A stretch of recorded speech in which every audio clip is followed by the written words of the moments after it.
મહાનગરપાલિકામાં મેયર પદની વરણી બાદ રાજકીય તણાવ જોવા મળ્યો છે. કાળિયાબીડ વોર્ડમાંથી ચૂંટાયેલા નગરસેવિકા વર્ષાબા પરમારને મેયર પદ ન મળતા તેમની અસંતોષભરી પ્રતિક્રિયા સામે આવી છે. આ સમગ્ર ઘટનાને લઈને ભાવનગર ભાજપ પ્રભારી કમલેશ મીરાણીની હાજરીમાં પાર્ટી કાર્યાલય ડેમેજ કંટ્રોલ બેઠક યોજાઈ હોવાનું જાણવા મળ્યું છે. જોકે શહેર ભાજપ પ્રમુખે આવા કોઈ વિવાદની વાતને નકારી કાઢી છે અને તેને માત્ર સામાન્ય મુલાકાત ગણાવી છે. વર્ષાબા પરમાર દ્વારા પત્રકારો સામે પણ આક્રોશ વ્યક્ત કરવામાં આવ્યો હતો. તેમણે વિડીયો ઉતારવા બાબતે અસંતોષ વ્યક્ત કરતા કાયદેસરની ફરિયાદ કરવાની પણ ચેતવણી આપી હતી. આ સાથે તેમણે કહ્યું હતું કે તેઓ પરિવારના શોખને કારણે કાર્યાલયે આવ્યા હતા.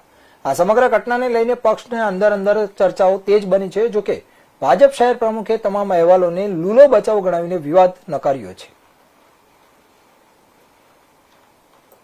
આજરોજ ભાવનગર મહાનગરપાલિકામાં ભાવનગરનું સામાન્ય ઇલેક્શન બાદ આજે mayor, deputy mayor, standing chairman, પક્ષના નેતા અને દંડકની નિમણૂક કરવામાં આવી છે.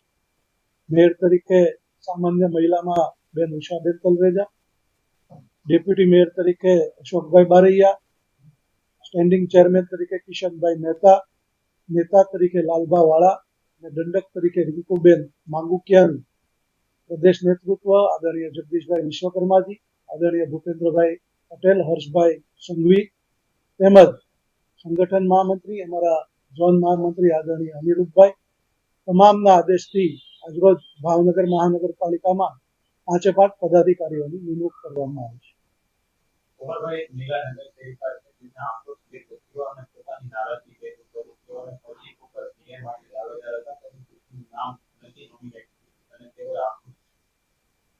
અમારા કોઈ ધ્યાનમાં નથી. ભારતીય જનતા પાર્ટીના સૌ કાર્યકર્તા જ હોય છે અને કાર્યકર્તા આવી રીતે કોઈ નારાજ થયું હોય ત્યારે એવું કોઈ અમારા અહીંયા જયારે પ્રભારી પણ અમારી સાથે હાજર છે ત્યારે કોઈ એવી નારાજગી કોઈ વ્યક્ત કરી નથી.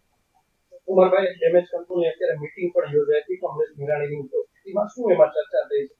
કોઈ ડેમેજ કંટ્રોલ હતું નહીં. બેનના પરિવારજનમાં દુઃખદ અવસાન થયું હતું એટલે એ માટે થઈને સાંત્વના માટે થઈને મીરાણીજી ઘર ભાવનગર આવ્યો હતો એટલે બેનને મળ્યા નથી. એ માટે થઈ અને બેઠા. ઉમરભાઈ, ભાવનગરના પત્રકારોને માહિતી મળે છે કોર્પોરેશનમાં જે મેયર ન બનાવવાને લઈને જે મહિલા કોર્પોરેટર છે તે નારાજ થયા છે. પત્રકારો છે તે ભાજપ કાર્યાલય આવે છે, શૂટિંગ જ્યારે ઉતારી રહ્યા હતા, પત્રકારોની પોતાની ફરજ બજાવી રહ્યા હતા, ત્યારે આ કોર્પોરેટર કહે છે કે મારું જો શૂટિંગ ઉતારો છો હું બધા પત્રકારો ઉપર કેસ કરીશ. આ કેટલું વ્યાજબી? વ્યાજબી તો એમને અત્યારે જયારે એમની ઉપર દુઃખ આવી પહોંચ્યું છે ત્યારે એમને આ પરિસ્થિતિની અંદર કંઈક બોલાઈ ગયું હોય. બાકી આવી રીતે કોઈ કોર્પોરેટર